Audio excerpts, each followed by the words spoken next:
For some people, saying I was wrong costs almost nothing. For others, those 3 words activate the same threat response as physical danger. When a belief is tied closely enough to identity, being corrected doesn't register as learning. It registers as an attack on who you are. So what makes some people nearly incapable of admitting a mistake?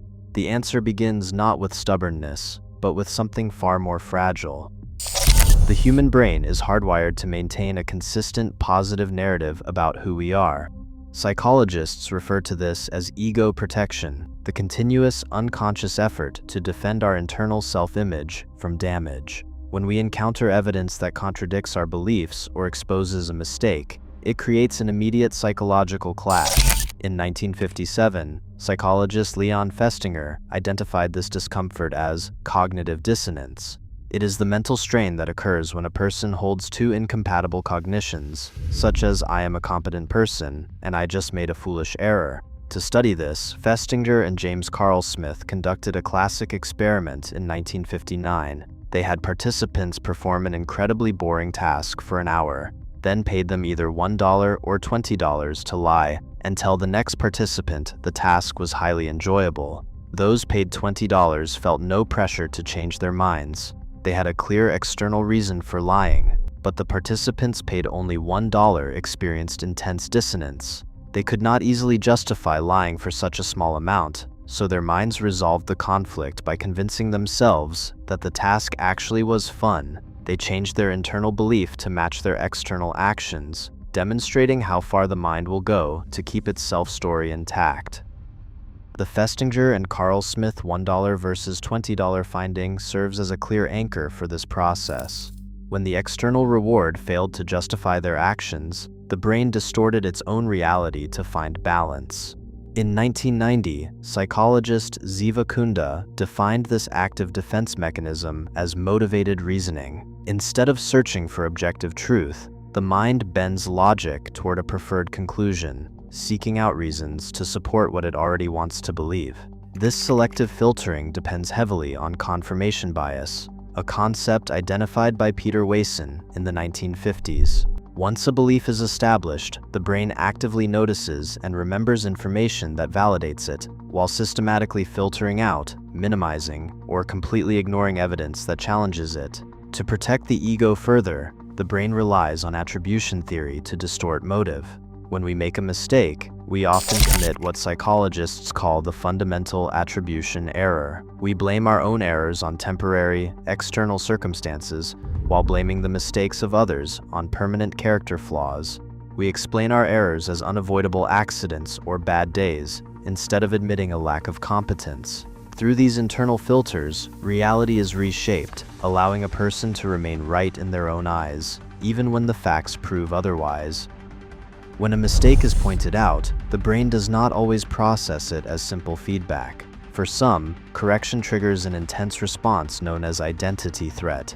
A factual error ceases to be an objective detail and instead registers as a threat to competence, morality, or social standing. Consider Aisha, a highly regarded data analyst. In her professional circle, her identity is anchored in being the competent expert. When a colleague identifies a formula error in her quarterly report, Aisha does not experience this as a minor correction. Instead, she feels a sudden sense of public exposure. Psychologist June Tangney highlights this reaction through the distinction between shame and guilt. Guilt is behavior-specific regret. It focuses on the action and allows a person to think I made a mistake and seek to repair it. Shame, however, is a global self-judgment. It translates the error into I am a mistake. Under the weight of shame, the ego perceives correction as an existential threat. To protect the self-image, the mind often resorts to hiding, lashing out, or outright denial. To ease this defensive loop, Claude Steele's self-affirmation theory suggests that widening the self-concept can reduce the threat. If Aisha can focus on other parts of her identity, such as her value as a mentor or her dedication to her family, the single threatened moment loses its power. By recognizing that her worth is broader than a country or a single report, she can accept the error without feeling that her entire identity is collapsing. An isolated defensive reaction gains momentum when it moves from the private mind into a social space. In friendships and romantic partnerships, admitting a mistake often feels like losing emotional ground, transforming a simple factual disagreement into a high-stakes battle over power and vulnerability. This dynamic intensifies within professional hierarchies.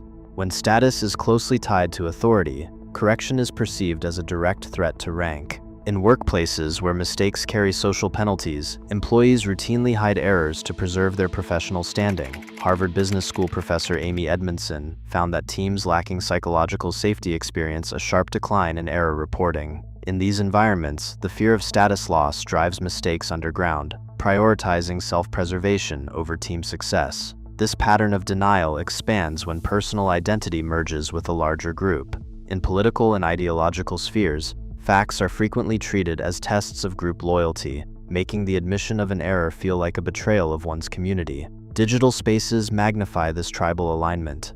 Online anonymity lowers the social cost of doubling down on falsehoods, while algorithmic echo chambers actively reward absolute certainty and penalize hesitation or self-correction. In these environments, admitting a mistake is treated as weakness rather than growth. Rather than creating the underlying fear of being wrong, these social environments accelerate it, transforming a quiet struggle with shame into a highly coordinated, collective defense mechanism.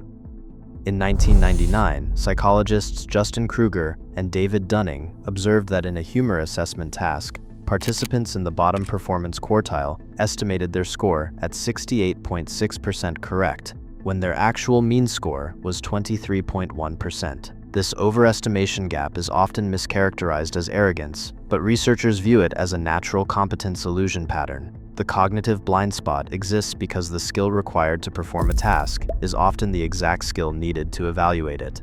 When individuals face pressure, this lack of awareness easily shifts into defensiveness. In high-pressure environments or cultures that prioritize face-saving, people learn early that making a mistake is emotionally unsafe. Defensiveness ultimately originates from a quiet, urgent need to protect a fragile sense of security, serving to guard a vulnerable self-image.